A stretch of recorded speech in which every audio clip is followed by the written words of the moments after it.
بسم اللہ الرحمن الرحیم۔ السلام علیکم ناظرین، میں ہوں آپ کا میزبان معاذ احمد اور آپ کو حلاوت ایمان پروگرام کی ایک نئی نشست میں ایک نئے موضوع کے ساتھ خوش آمدید کہتا ہوں۔ آج کا ہمارا موضوع انتہائی اہم ہے اور ہماری کوشش ہوتی ہے کہ جو اسلامی مہینہ چل رہا ہو اس میں کسی شخصیت کے فضائل کے حوالے سے، جس کا وصال ہو یا جس کی پیدائش ہو، یا اس مہینے کے حوالے سے کوئی اگر اسلامی دن آ رہا ہے تو اس حوالے سے گفتگو کی جائے۔ اس سے پہلے ہمارا معراج کا موضوع تھا اور اب ہمارا موضوع ہے شبان المعظم کا، کیونکہ یہ مہینہ بھی شبان المعظم کا انشاءاللہ شروع ہو گیا ہے، غالباً یہ شروع ہونے والا ہے آج شبان المعظم شروع ہو رہی ہے، تو اس حوالے سے آج کا موضوع ایک منفرد حیثیت رکھتا ہے۔ اور اس کے علاوہ آج یقیناً آپ ہماری اس ویڈیو کے اوپر جو ٹائٹل پڑھ رہے ہوں گے اس میں ایک اور بھی موضوع شامل کیا گیا ہے، وہ ہے عورت مارچ کی حقیقت۔ یعنی اس پروگرام کے دو حصے ہوں گے۔ پہلے حصے میں شبان المعظم کے حوالے سے گفتگو کی جائے گی اور اس کے بعد جو موجودہ ایشو چل رہا ہے پاکستان کے اندر عورت مارچ کے حوالے سے، عورت جو باہر نکل کر سڑکوں پہ اپنی آزادی مانگ رہی ہے، وہ آزادی، اس آزادی کی حیثیت کیا ہے، اور اسلامی نقطہ نظر سے عورت کو جو حقوق دیے گئے ہیں کیا وہ کافی نہیں کہ جو عورت باہر نکل کے اپنے حقوق وہ مانگ رہی ہے جو شاید اسلامی نقطہ نظر کے اعتبار سے درست نہیں ہے۔ یا اس حوالے سے جو گفتگو ہوگی وہ اس پروگرام کا حصہ بنے گی۔ آپ ضرور ہمارے ساتھ منسلک رہیے گا اور اس ویڈیو کو زیادہ سے زیادہ شیئر کیجیے گا۔ ہمیشہ کی طرح آج بھی ہمارے درمیان آج کے اس موضوع پر گفتگو کرنے کے لیے مفتی میاں مبشر اقبال صاحب اور علامہ فضل داد مدنی صاحب موجود ہیں، تو انشاءاللہ اچھی گفتگو رہے گی۔ امید کرتے ہیں کہ آج کا ہمارا پروگرام بہترین جائے گا۔ پروگرام کا آغاز تلاوت کلام پاک سے کریں گے، مفتی میاں مبشر اقبال سے ملتمس ہوں مختصر سی تلاوت کلام پاک، اور اس کے بعد انشاءاللہ پروگرام میں جو موضوع ہے اس پر گفتگو کا آغاز کریں گے۔ اعوذ باللہ من الشیطان الرجیم، بسم اللہ الرحمن الرحیم۔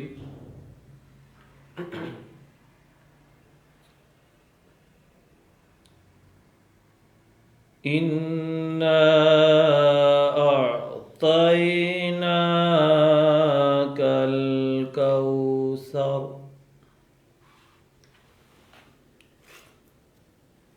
فصل لربك وانحر إنا أعطيناك الكوثر فصل لربك وانحر إن شانئك هو الأبتر۔ آمنت باللہ صدق اللہ العظیم۔ جزاک اللہ، ماشاء اللہ جی۔ جن ناظرین نے ہمیں ابھی جوائن کیا ہے میں ان کو بھی بتاتا چلوں کہ آج کا ہمارا جو پروگرام ہے اس کا موضوع ہے شبان المعظم کے فضائل، اور آج کے اس پروگرام کے دو حصے ہیں۔ پہلے حصے میں شبان المعظم کے موضوع پر گفتگو کی جائے گی، ان کے شبان المعظم کے مہینے کے فضائل کے حوالے سے، اس مہینے میں کی جانے والی عبادات کے حوالے سے، صحابہ اکرام کے عمل کے حوالے سے، نبی کریم صلی اللہ علیہ وسلم کی سنت کے حوالے سے ہم گفتگو کریں گے۔ اور پروگرام کے دوسرے حصے میں جو آج کل بڑا ایشو چل رہا ہے عورت مارچ کا، اس حوالے سے اسلامی نقطہ نظر کے مطابق گفتگو کی جائے گی۔ تو سب سے پہلے میں آغاز کروں گا، اپنا پہلا سوال کروں گا جناب محترم مفتی میاں مبشر اقبال صاحب سے۔ مفتی صاحب یہ فرمائیے کہ شبان المعظم کے فضائل، یہ ہمارا آج کا موضوع ہے اور پہلا سوال بھی یقیناً یہی بنتا ہے کہ شبان المعظم کے فضائل کیا ہیں، اس حوالے سے ہمارے ناظرین کو ضرور آگاہ کیجیے گا۔ بسم اللہ الرحمن الرحیم، الصلاۃ والسلام علیک یا سیدی یا رسول اللہ وعلی آلک واصحابک یا حبیب اللہ۔ شعبان المعظم کا بابرکت مہینہ آج اس کی پہلی شب ہے، آغاز ہو چکا ہے، تو اسی متعلق امام جعفر صادق رضی اللہ تعالی عنہ کا فرمان نقل کرتا ہوں جو القول البدیع کے اندر بیان کیا گیا۔ امام جعفر صادق رضی اللہ تعالی عنہ فرماتے ہیں، جو شعبان المعظم میں روزانہ 700 مرتبہ درود پاک پڑھتا ہے اللہ تعالیٰ کچھ فرشتوں کو مقرر فرماتا ہے کہ وہ فرشتے اس بندے کا پڑھا ہوا درود نبی علیہ السلام کی بارگاہ میں لے کے جاتے ہیں، اور نبی علیہ السلام اس درود پاک سے خوش ہوتے ہیں۔ اور امام جعفر صادق فرماتے ہیں کہ اللہ تعالیٰ کچھ فرشتوں کو مقرر فرماتا ہے کہ جو روزانہ شعبان المعظم میں 700 مرتبہ درود پاک پڑھتا ہے، اس بندے کے لیے قیامت تک وہ فرشتے مغفرت کرتے رہتے ہیں۔ سبحان اللہ۔ تو اس لحاظ سے امام جعفر صادق رضی اللہ تعالیٰ عنہ کے اس فرمان سے ہمیں یہ معلوم ہوتا ہے کہ اس معظم مہینے میں، عظمت والے مہینے میں ہم کثرت سے درود پاک پڑھیں۔ دوسرا، شارح بخاری علامہ احمد بن محمد قسطلانی رحمۃ اللہ تعالیٰ علیہ فرماتے ہیں، مواہب اللدنیہ کے اندر یہ بات موجود ہے۔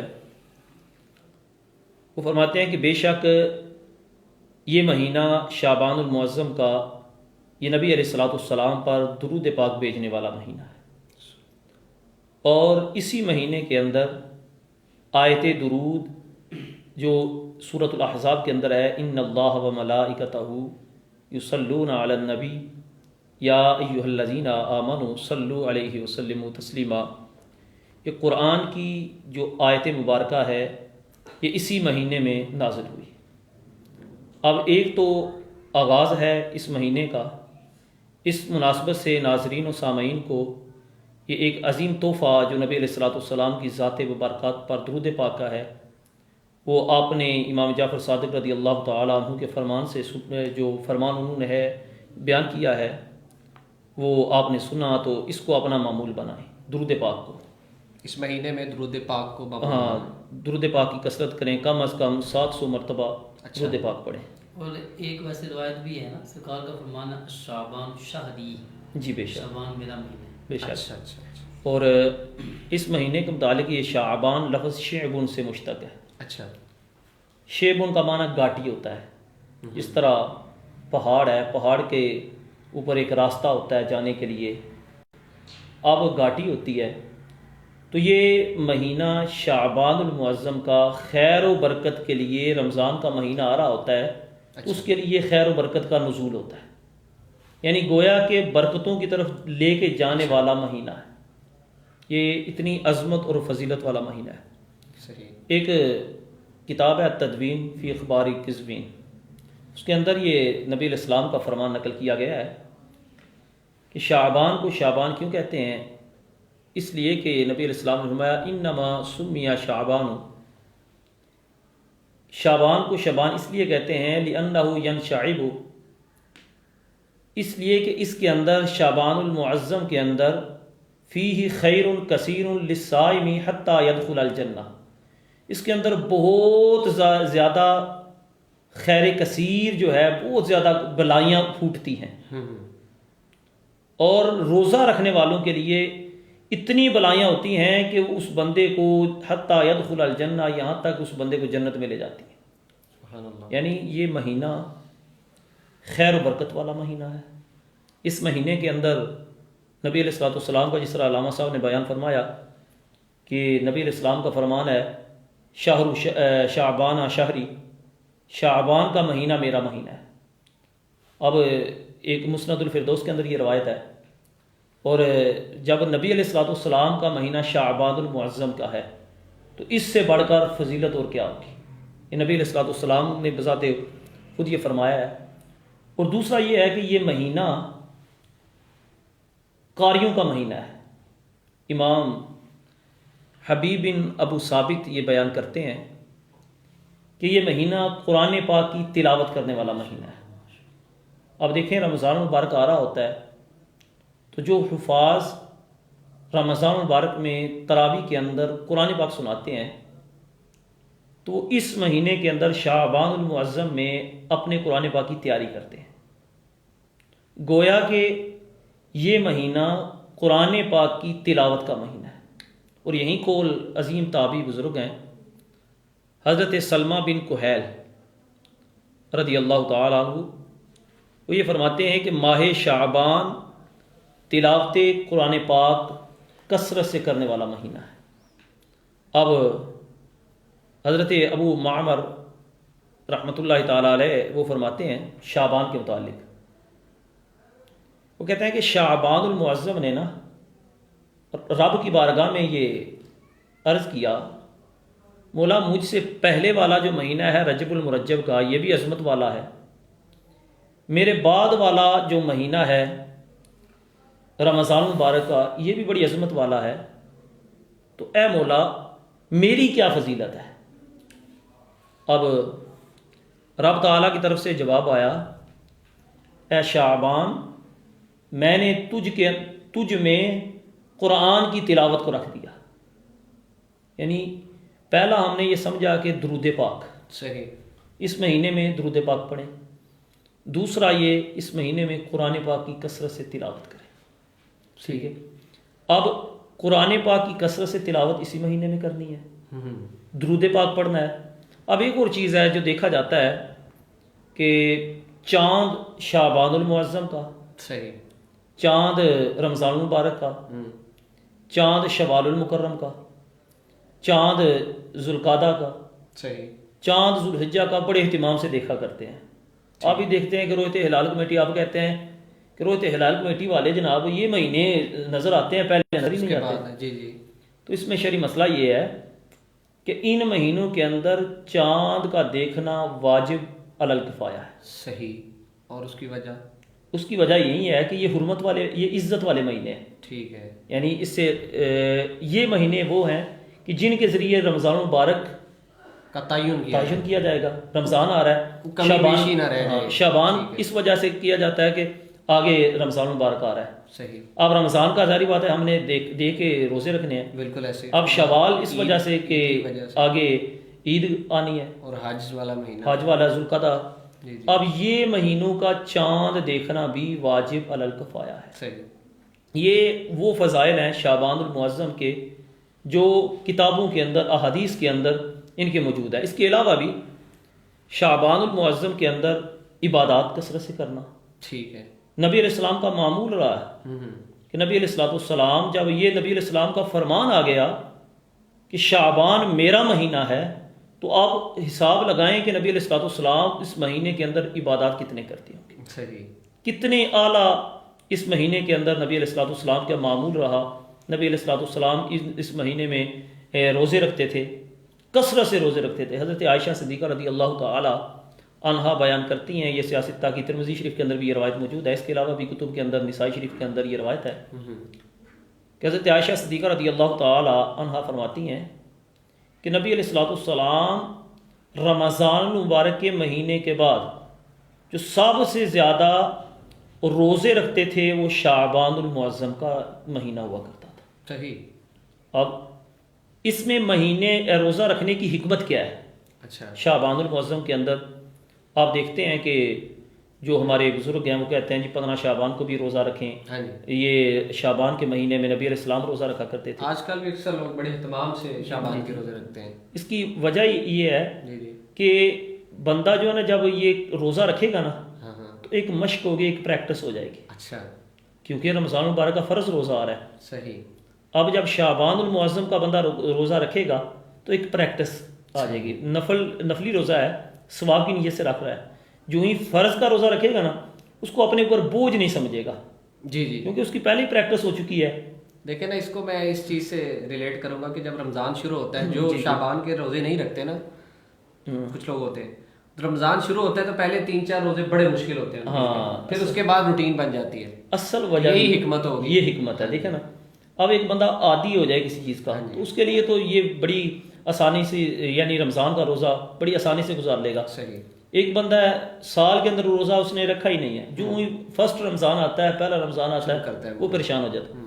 اب یہ شعبان المعظم کا مہینہ یہ استقبال رمضان بھی ہے، صحیح، درود پاک، استقبال رمضان، قرآن کی کثرت سے تلاوت، عبادات، نوافل، یہ چند چیزیں ہیں جو شعبان المعظم کے فضائل میں آتی ہیں۔ صحیح، جی یہ مفتی صاحب نے بڑے اچھے انداز میں فضائل بیان کر دیے ہیں، اور یقیناً ان فضائل کو مد نظر رکھتے ہوئے ہم شوال المعظم کے مہینے میں عبادات کر سکتے ہیں. اور کیونکہ کوئی بھی مہینہ جب آتا ہے تو اس کے حوالے سے علم ہونا بے حد ضروری ہے کہ اسلامی حوالے سے اس مہینے کی کیا حیثیت ہے. تو حیثیت بھی بیان کر دی، فضائل بھی بیان کر دیے.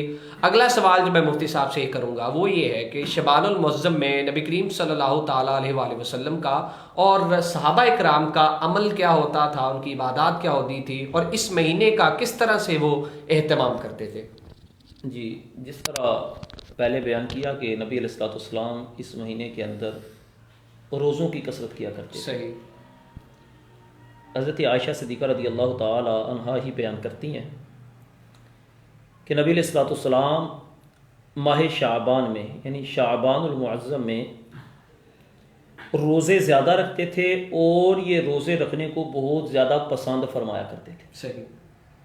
اب اس حدیث کے تحت علماء لکھتے ہیں، علامہ فضل رسول بدایونی رحمۃ اللہ تعالیٰ علیہ وہ لکھتے ہیں، وہ کہتے ہیں کہ شعبان، جو بندہ شعبان المعظم کے روزے اس لیے رکھے کہ یہ نبی علیہ الصلوۃ والسلام کو پسند تھے، تو اس بندے کو قیامت کے دن نبی علیہ الصلوۃ والسلام کی شفاعت عظمیٰ نصیب ہوگی. صحیح. اب نبی علیہ الصلوۃ والسلام شعبان المعظم کے مہینے کے روزے رکھا کرتے تھے. اور ایک اور روایت کے اندر آتا ہے جو ہی شعبان المعظم کا مہینہ آتا تھا تو نبی علیہ الصلوۃ والسلام اس قدر روزے رکھتے تھے کہ روایات کے اندر آتا ہے کہ پورا مہینہ نبی علیہ السلام روزے میں رہا کرتے تھے. سبحان اللہ. اور نبی علیہ الصلوۃ والسلام اس مہینے میں کثرت سے عبادت کیا کرتے تھے. اچھا. تلاوت کیا کرتے تھے، قرآن پاک کی تلاوت اور عبادات نوافل ادا کیا کرتے تھے. اور صحابہ کرام کا معمول حضرت انس رضی اللہ تعالی عنہ بیان کرتے ہیں کہ جب شعبان المعظم کا مہینہ آتا تو صحابہ ذکر و اذکار اور تلاوت قرآن میں مشغول ہو جاتے. اور جب شعبان، حضرت انس رضی اللہ تعالیٰ عنہ بیان کرتے ہیں کہ جب شعبان المعظم کا مہینہ آتا تو صحابہ کرام کا جو معمول تھا وہ اپنے مالوں کی زکوٰۃ نکالا کرتے تھے. اب اچھا. آپ ابھی بھی دیکھیں جو صاحب ثروت لوگ ہوتے ہیں، جو مالدار ہیں، وہ جو ہی رمضان مبارک کا مہینہ آنے کے قریب ہوتا ہے، شعبان المعظم کا مہینہ آتا ہے، اس میں اپنے مال کی زکوٰۃ نکالتے ہیں. صحیح. دراصل یہ ہمارے بزرگوں سے چلا آ رہا ہے، ہمارے صحابہ سے، ٹھیک ہے، اور نبی علیہ الصلوۃ والسلام کی تربیت ہے. اب صحابہ کرام رضوان اللہ علیہم اجمعین اپنے مالوں کی زکوٰۃ کیوں نکالا کرتے تھے؟ تاکہ جو لوگ کمزور ہیں، ہاں جی، جو لوگ تنگ دست ہیں، وہ یہ مال لے کے صحیح طرح روزے کی جو اصل عبادت ہے، جو مقصد ہے رمضان مبارک کا، وہ خدا تعالیٰ کی اطاعت و فرمانبرداری اور خدا تعالیٰ کی رضا، وہ بھی اس میں شامل حال ہو جائیں تاکہ مال کی پریشانی نہ رہے. اب سمجھ لیں کہ ہمارا بھی اس دور سے چلا آ رہا ہے. اچھا. اب دیکھیں کوئی بھی بندہ زکوٰۃ کے مسائل اگر پوچھیں گے تو اس مہینے میں زیادہ پوچھیں گے. بالکل ایسے ہی ہے، لوگوں ٹھیک کا ہے، رجحان اسی وجہ سے. اس وجہ سے کہ صحابہ کرام کا یہ معمول یہ تھا کہ شعبان المعظم کے اندر، ٹھیک ہے، اور ایک اور بات یہ ہے کہ رمضان المبارک کی جو فرضیت ہے نا، یہ روزوں کی فرضیت، یہ شعبان المعظم میں ہوئی. اچھا، یعنی روزے جو فرض ہوئے یہ شعبان المعظم میں ہوئے. ٹھیک ہے. اب روزے جو فرض ہوئے شعبان میں ہوئے، اور شعبان میں پھر صحابہ کا معمول کیا ہوتا تھا اور نبی علیہ الصلوۃ والسلام کا معمول کیا ہوتا تھا. یہ چند چیزیں ہیں جو میں نے آپ کے سامنے بیان کیا، صحابہ کا عمل، نبی علیہ الصلوۃ والسلام کا عمل. دیکھیں ویسے بھی شعبان المعظم میں زکوٰۃ ادا کرنے کے 2-3 فائدے ہیں. اچھا، کیونکہ بنیادی چیز جو ہے نا، یہ زکوٰۃ یہ غرباء اور مساکین کا حق کے طور پر اللہ تعالیٰ نے اہل ثروت پر جو ہے نا فرض کیا ہے. جی، تو اس کا فائدہ یہ ہے کہ اگر آپ شعبان المقدس کے اندر زکوٰۃ دے دیں گے تو لوگوں کے لیے رمضان کے اندر آسانی ہوگی. پھر آگے عید آ رہی ہے، ایسے عید کی خوشی کے اندر بھی یعنی ان کے پاس مال آئے گا تو روزہ رکھنے میں آسانی، عبادت میں مدد ملے گی نا، اور اس کا اجر و ثواب بھی بڑھ جائے گا. بالکل تو ایسے اسی طرح آگے خوشی کا دن آ رہا ہے عید، تو عید میں اپنے بچوں کی خوشی کا وہ انتظام و اہتمام کر سکتے ہیں نا. تو نبی پاک علیہ السلام کے اصحاب کا یہی عمل تھا، اور اسی ارادے سے وہ سب کچھ پہلے کر لیتے تھے، کیونکہ بہت اہم عبادت اور اسلام کا ایک اہم رکن جو ہے اس کی ادائیگی کا موقع ہے. تو حسب توفیق ہر وہ بندہ جو عاقل بالغ ہے جس پر روزے کی فرضیت لاگو ہوتی ہے تو وہ زکوٰۃ دے دیتے تھے، صدقات دے دیتے تھے، تاکہ لوگوں کے لیے اس عبادت پر عمل کرنا آسان ہو. بالکل. یہ اس عمل کے پیچھے اور بہت ساری حکمتیں ہیں، اور سب سے بڑی حکمت یہی ہے کہ رمضان المبارک کا روزہ رکھنا اس عام آدمی کے لیے مشکل نہ ہو کہ جو مالی لحاظ سے کمزور ہے. تو کیونکہ ایک عبادت کے لیے ضروری یہ ہوتا ہے کہ بندہ دیگر مسائل سے تھوڑا سا اپنی توجہ ہٹا لے اور اچھے طریقے. اور لوگوں کا بڑا رجحان ہے رمضان میں، ہمارے گاؤں میں بھی لوگ راشن وغیرہ کے پیکس لیتے، مختلف گاؤں میں ایسا چلتا رہتا ہے رمضان کے اندر. تو ناظرین کے لیے بھی یہ چیزیں بتانے کا مقصد یہ ہے کہ آپ شبان المعظم کے جو اصل فضائل ہیں ان سے آگاہ ہو سکے، اور وہ عبادات جو صحابہ کرام کا، نبی کریم صلی اللہ علیہ وآلہ وسلم کا عمل رہی ہیں، اور وہ معاملات جو شبان المعظم میں کیے گئے زکوٰۃ کے حوالے سے، وہ آپ اس مہینے میں کریں. یقیناً آپ لوگ کرتے بھی ہیں، لیکن وہ لوگ جو کسی اور مہینے میں زکوٰۃ اپنی نکالتے ہیں، کوشش کریں اس مہینے میں نکالیں تاکہ رمضان المبارک میں لوگوں کو پریشانی نہ ہو مال کے حوالے سے. آج کے ہمارے موضوع کا دوسرا حصہ، اس کا آغاز کریں گے. بڑا دلچسپ موضوع ہے، اور دلچسپ بھی ہے، ضروری بھی ہے، انتہائی اہم بھی ہے. گھریلو، کیونکہ ہمارا پروگرام گھروں میں بڑا زیادہ دیکھا جاتا ہے، تو ان فیملیز کے لیے یہ چیز بڑی ضروری ہے. ان جو نوجوان مردوں کے لیے اور خواتین کے لیے یہ گفتگو جو ہم کرنے جا رہے ہیں وہ انتہائی ضروری ہے، کیونکہ گھروں میں بیٹھ کے جب آپ ٹی وی دیکھتے ہیں تو آپ کا ذہن کسی بھی طرف جا سکتا ہے. اس ذہن کو ٹھیک کرنے کے لیے ہم اس موضوع کو شروع کریں گے. موضوع یقیناً عورت مارچ کے حوالے سے میں پہلے ہی بتا چکا ہوں. یقیناً آپ کو پتا ہوگا کہ پاکستان میں پچھلے 4 سال سے ایک رجحان چل پڑا ہے کہ پاکستان کی ایک ایسی کمیونٹی جو بالکل تعداد میں مختصر ہے. پاکستان کی 100% کی اگر آبادی کا بات کریں تو اس میں 0.01% بھی وہ آبادی نہیں بنتی، جنہیں ہم لبرل بھی کہتے ہیں، جنہیں ہم ایلیٹ کلاس بھی کہہ سکتے ہیں. عورت کے حقوق کے حوالے سے وہ باہر نکلتے ہیں، اور جن حقوق کی وہ نشاندہی کرتے ہیں وہ عورت مارچ کے شرکا، وہ خواتین جس طریقہ کار سے اور جن حقوق کی وہ ڈیمانڈ کرتے ہیں، کیا وہ حقوق اسلام نے پہلے سے ان کو مہیا کر دیے ہوئے ہیں، اور کیا وہ حقوق جو وہ مانگ رہی ہیں وہ اپنی حد سے تجاوز کر رہی ہیں، اور کیا ان کا طریقہ کار درست ہے. یہ سوالات آج کے اس گفتگو کا حصہ رہیں گے. تو علامہ فضل داد مدنی صاحب تھے، میں یہ سوال کروں گا کہ علامہ صاحب، عورت مارچ کے حوالے سے آپ کا کیا موقف ہے؟ کس طرح سے اسلام اس معاملے کو 1400 سال پہلے ہی ڈیل کر چکا ہے؟ بسم اللہ الرحمن الرحیم. ماشاء اللہ شبان المعظم کے حوالے سے قبلہ مفتی صاحب نے بڑی خوبصورت گفتگو فرمائی، اور ابھی جو سوال سر معاذ صاحب نے کیا ہے بڑا اہم سوال ہے، اور اس کے حوالے سے ہماری پوری امت کو، نبی پاک علیہ السلام کی پوری امت اور پورے کائنات کے مسلمانوں کے اس کے بارے میں جاننا ضروری ہے.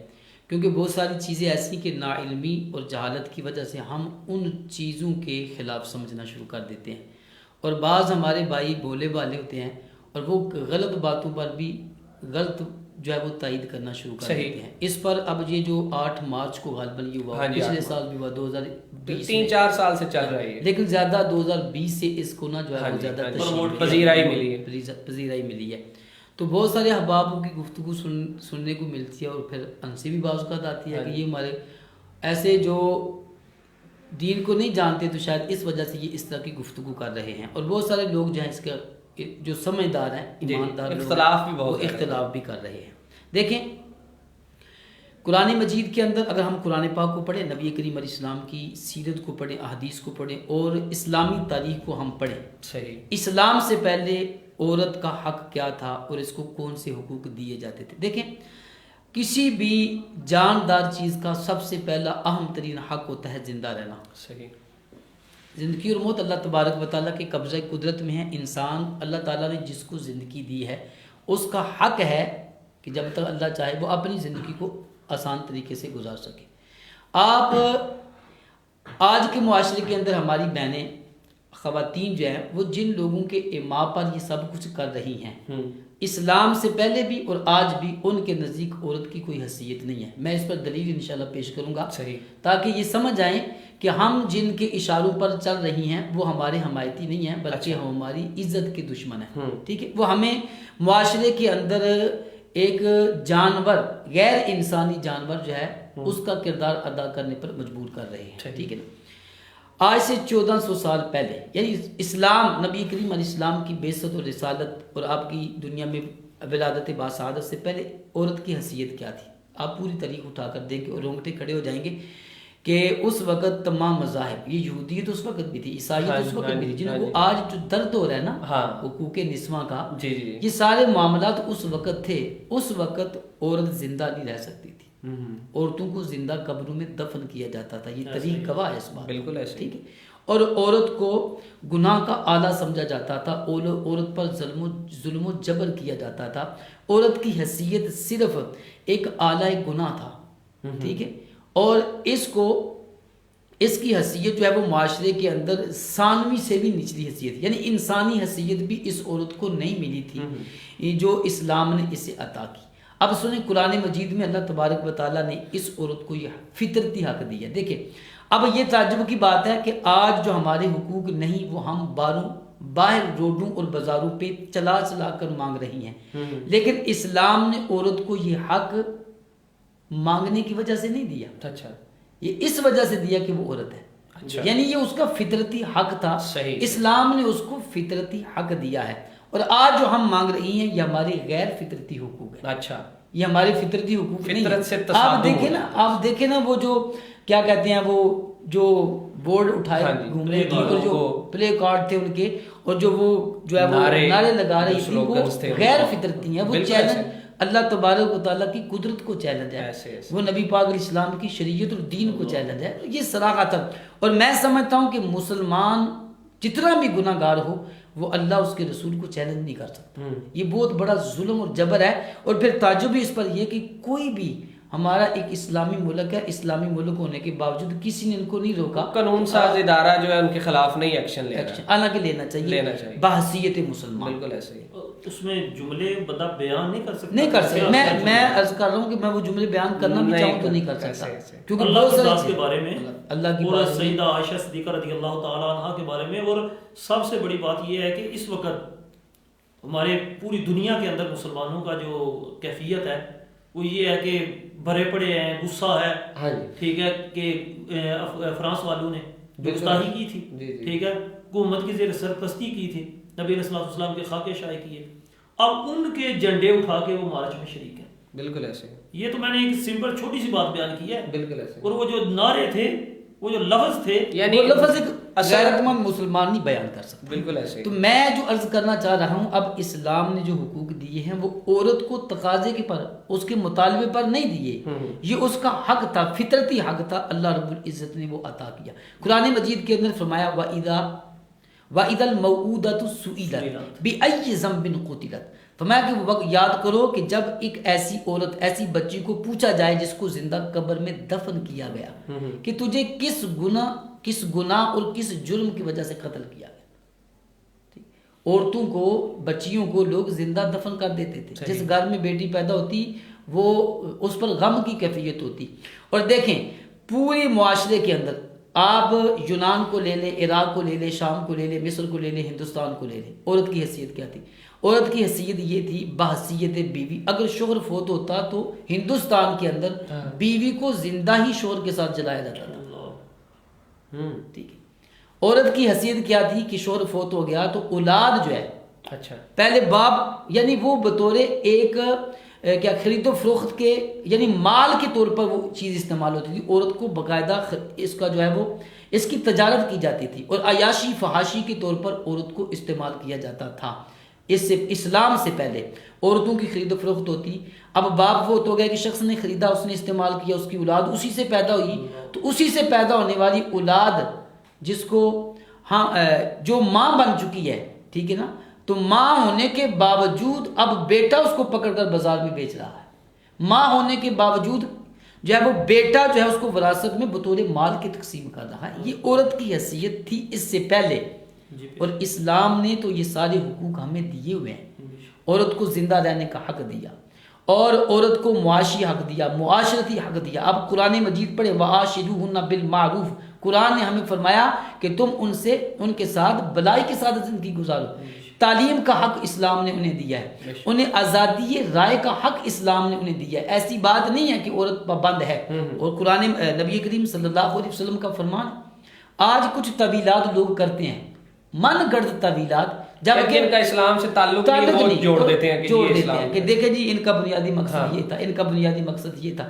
یہ مقصد تو اسلام نے آپ کا پورا کر دیا ہے، اب اس پر عمل درآمد کرنے کا وقت ہے. اسلام تو آپ سے مطالبہ کر رہا ہے نا، آپ خود ہی نہ عمل کریں تو پھر اسلام کا تو قصور نہیں ہے. آپ روڈ پر جا کر جو اپنے ادھورے لباس کے ساتھ جو اسلامی تقاضوں کے خلاف جو ہے وہ آپ جو آواز بلند کر رہے ہیں. صاحب لباس تو بڑی دور کی بات ہے نا. یہاں پر میں ایک ویڈیو دیکھ رہا تھا اور اس ویڈیو کے اندر نعوذ باللہ انہوں نے ایسے نعرے لگائے ہیں کہ میں یہاں پر بیان نہیں کر سکتا. اور ایک صاحب نے یہاں پر موجود چند ایک انٹرویوز کیے اور وہ میں انٹرویوز دیکھے. ان کا بنیادی طور پہ اسلام برائے نام یہ مسلمان ہے. دیکھیں ہم بھی بڑے، میں اپنے آپ کو شامل کر کے کہہ رہا ہوں میں ایک گناہ گار سا ایک مسلمان ہوں، لیکن جب نظریے کی بات آتی ہے، جب اسلام کے اوپر کسی نے انگلی اٹھائی ہو یہ بات آتی ہے، تو میں پھر وہاں پہ کھڑا ہو جاتا ہوں. اسلام کے بنیادی عقائد کے حوالے سے جب کوئی بات کرتا ہے تو میں اس سے اختلاف کرتا ہوں. یہ لوگ جو ہیں وہ اندر سے مسلمان ہیں ہی نہیں. میں ان لوگوں کے اندر موجود رہا ہوں.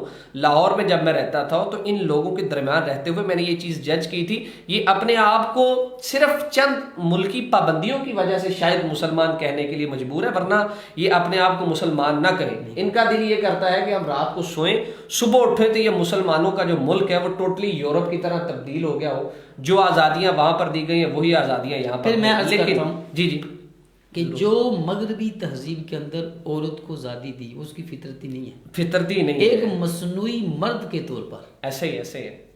اور اسلام کتنا نفیس ہے کہ اس نے عورت کو کتنا مقام دیا، رسپیکٹ دی، عزت، کتنی عزت دی ہے. معاشرے کے اندر ایسی وہاں جو عورت کی حیثیت ہے، کیا حیثیت ہے عورت کی؟ پہلی بات تو یہ ہے کہ بحثیت ماں اس کا کوئی وقار نہیں، بحثیت بہن اس کا کوئی وقار نہیں، بحثیت بیوی اس کا کوئی وقار نہیں، کیونکہ میاں بیوی کا تصور یورپ کے اندر نہیں ہے.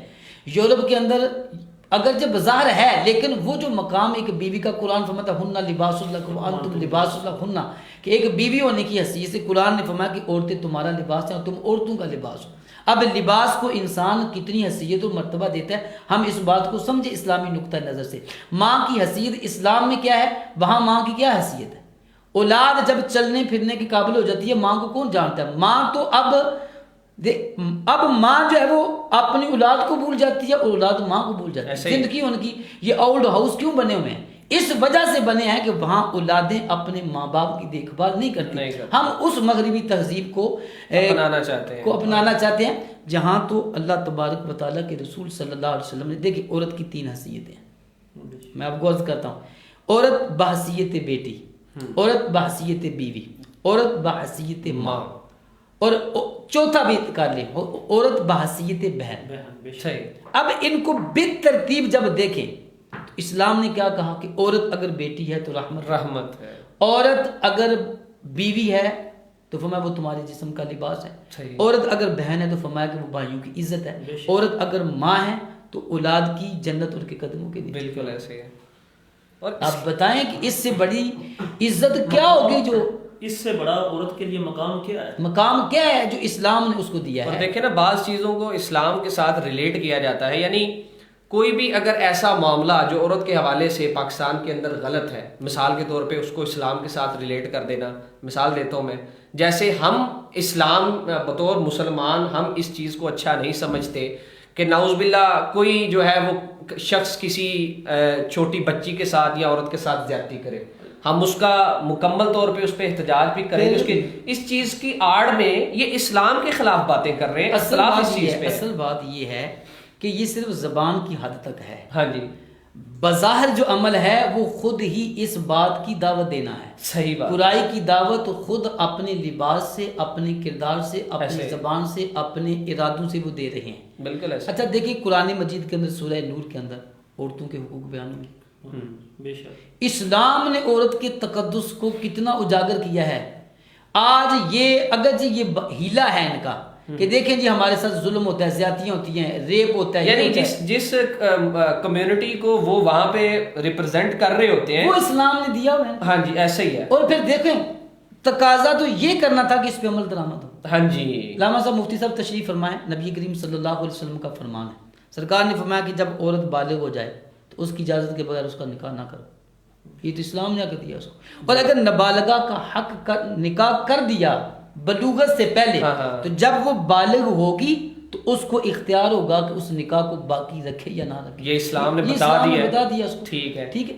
ہاں اسلام نے کچھ شرائط بھی رکھی ہے کہ اگر کوئی غیر کفر کے اندر اپنی مرضی سے عورت شادی کرے گی تو پھر ماں باپ کو اپنی عزت نفس کے لیے اس میں کچھ رعایات اور اختیارات اسلام نے ان کو دیے ہیں، کیونکہ ماں باپ کی بھی عزت ہے نا. بالکل ایسے عورت کو یہ تو دیکھیں ہم شترے بے مہار نہیں کہ اپنی مرضی جو آزادی مغرب نے ہمیں دی ہم وہ نہیں ہیں. ہماری کچھ اپنے اصول ہیں، ہمارے کچھ اسلامی، اسی لیے تو ہم مسلمان ہیں. پھر دیکھیں جس عورت کے ساتھ زیادتی ہوتی ہے اسلام کے اندر ایسا قانون مجھے پوری تاریخ اٹھا کر میں بتائیں. آج کے دور کے اندر ترقی یافتہ ملکوں نے بھی ایسی عورت کے لیے کوئی قانون بنایا. اسلام نے کہا کہ اگر شادی شدہ شخص کسی عورت کے ساتھ زیادتی کرتا ہے اس کو کوڑی لگائے جائے. اللہ اکبر. یعنی میں ہماری گفتگو کا اور پھر رجم والا معاملہ دیکھیں. رجم آپ کو یہ لوگ تو رجم کو سمجھتے نہیں ہیں. مار تو آپ بندے کو ویسے بھی سکتے ہیں لیکن رجم سنسار ہی کا کیوں حکم دیا؟ کیونکہ اس میں عبرت زیادہ ہے، کیونکہ اس نے وہ کام کیا جو جسے اسلام نے روکا. اس نے بیک وقت اللہ کے حق کو بھی طلب کیا، اس نے بندے کے حق کو بھی طلب کیا کہ ایک عورت کے ساتھ اس نے زیادتی کر کے اس کی عزت کو پامال کیا، اس کے ماں باپ کی عزت کو پامال کیا. اگر وہ بچے والی ہے، اولاد والی ہے تو اس کی بچوں کی عزت کو پامال کیا. اگر وہ شوہر والی ہے تو اس کے شوہر کی عزت کو پامال کیا. تو اگر فرمائے شادی شدہ شخص ایسا کرتا ہے نا اس کو رجم کیا جائے، اس کو پتھر مار مار کے ہلاک کر دیا جائے. یہ اچھا یہ اسلام نے ہمارے لیے یہ قانون بنا دیے ہوئے. آج عورتیں کس زبان سے کہتی ہیں کہ ہمارے ساتھ یہ ظلم ہوتا ہے؟ اسلام نے تو آپ کو یہ حق دے دیا ہے کہ آپ اپنے جسم کی حفاظت کریں، اور بیک وقت آپ کے جسم کی حفاظت کے لیے آپ کا باپ ہے، آپ کا بھائی ہے، آپ کا بیٹا ہے. آپ روڈ پر آ کر اپنے جسم کی حفاظت نہیں اپنے باپ کی عزت کو خاک میں ڈال رہی ہیں، اپنے بھائی کی عزت کو خاک میں ڈال رہی ہیں. جو بھائی نہ جانے کتنی مشقت کر کے کتنی محنت کر کے، جو باپ فیکٹریوں کے اندر مزدوروں کے ساتھ دابڑے اٹھا کر اپنے کندھوں پر منڈی کے اندر جو ہے وہ بوجھ اٹھا کر اپنی بیٹی کی عزت کا خیال رکھ، عزت کے لیے وہ بیچارہ تیری پرورش کرتا ہے. تو آج یہ تجھے کس نے سوچ دے دی کہ آج اسی بوڑھے باپ کی کمر میں تو جو ہے وہ جوتا لگا دے، اسی بوڑھے باپ کی کمر جو ٹیڑھی ہو چکی ہے اور اب اس انداز کے اندر تو اس کے ساتھ ظلم و زیادتی کرے. کاش کہ ہم ان چیزوں کو سمجھیں. ہماری عورتیں ان چیزوں کو نہیں سمجھ رہی. اسلام نے یہ بنیادی حقوق جو فطرتی ہیں، خدا کی قسم یہ کسی عورت کے مطالبے پر نہیں دیے جو آج یہ مطالبہ کر رہی ہیں. اسلام نے ان کو یہ فطرتی حقوق ان کے مطالبے کے بغیر بھی دے دیے. اب رہی بات یہ کہ عورتوں کے ساتھ جو زیادتی ہو رہی ہے اس کے اندر 99% ان کے خود معاملات ہوتے ہیں. بالکل ٹھیک ہے. اور دوسری بات یہ ہے کہ اگر آپ اپنا دفاع چاہتی ہیں تو آپ یہ تقاضا کریں کہ جو قرآن نے ہمارے لیے ہماری عزت کے دفاع کے لیے جو قانون نافذ کیا ہے، جو قانون دیا ہے، اس پہ عمل درآمد. بالکل صحیح. بالکل اصل چیز تو یہ ہونی چاہیے نا جو ہمارے ساتھ اسلام تو یہ کہتا ہے، یعنی حکومت سے یہ ڈیمانڈ کریں کہ جو اسلام نے قوانین شریعت میں بتا دیے ہماری عزت کی حفاظت کے لیے وہ اسلامی قانون آپ نافذ کریں. اس کے بغیر عورت کا تحفظ نہیں ہو سکتا. لیکن یہ مقصد نہیں. میرا مقصد دفتر کے اندر غیر محرم کے ساتھ بیٹھنا، فیکٹریوں کے اندر غیر محرموں کے ساتھ کام کرنا اور لوگوں کے ساتھ بیٹھنا. اسلام نے تو ہماری عزت کی حفاظت اس لیے کی ہے کہ عورت اگر وہ بیٹی ہے تو اس کا نان و نفقہ کھانا پینا باپ پر واجب ہے. اگر وہ بہن ہے تو بھائی پر واجب ہے. اگر وہ ماں بوڑھی ہو چکی ہے تو کس پر ہے؟ اولاد پر ہے. اگر وہ بیوی ہے تو شوہر پر ہے. آپ کیوں فیکٹری میں کام کرتی ہیں؟ آپ کیوں لوگوں کے ساتھ جا کر مزدوری کرنے پر کیوں اپنے آپ کو جو ہے وہ تیار کر رہی ہیں؟ آپ کیوں مقصد یہ اتنی مشقت کر رہی ہیں؟ اسلام نے آپ کو گھر کا وارث بنایا ہے. اسلام نے آپ کو آپ کے بطن سے پیدا ہونے والی اولاد کا جو ہے اس کا امین بنایا ہے. آپ اس کی تعلیم و تربیت کا اختیار کریں تاکہ معاشرے کے اندر اچھے لوگ پیدا ہوں. اور اگر آپ یہ انداز اختیار کریں گی تو یاد رکھنا کہ آپ کی گود میں پیدا ہونے والے کبھی بھی کسی کے محافظ نہیں. اس لیے ان چیزوں کا خیال رکھنا انتہائی ہمارے لیے ضروری ہے. لے جی، آج کے پروگرام میں جو 2 موضوع تھے ان پر بڑی زبردست گفتگو کی گئی، اور خاص طور پہ علامہ فضل داد مدنی صاحب نے جو موجودہ دور کا سب سے بڑا فتنہ اور ایشو جو پاکستان کے اندر چل رہا ہے، اور خاص طور پہ یہ اسی مہینے کے اندر وہ فتنہ ظاہر ہوتا ہے، اور اس فتنے کے نقصانات یہ ہوتے ہیں کہ ہماری جو نوجوان نسل ہے وہ بغیر سوچے سمجھے ان چیزوں کو حق جان لیتی ہے. تو ضروری یہ ہے کہ آپ پہلے اس حوالے سے اپنی تحقیق مکمل کریں کہ آیا عورتوں کے وہ حقوق جو ڈیمانڈ کیے جا رہے ہیں اسلام نے مہیا کر دیے ہیں یا نہیں. یقیناً اس کا جواب ہاں میں ہے، اور اسلام نے وہ حقوق مہیا کر دیے ہیں، تو کیا ان حقوق کی نشاندہی پاکستان کے اندر کی جا رہی ہے، ان حقوق پر عمل کیا جا رہا ہے حکومت کی جانب سے اور ان عورتوں کی جانب سے؟ تو یقیناً جواب آپ کو نفی میں ملے گا. ان چیزوں کو بلحوظ خاطر رکھنا چاہیے، تبھی ہم اپنے معاملات کو درست سمت میں لے جا سکتے ہیں.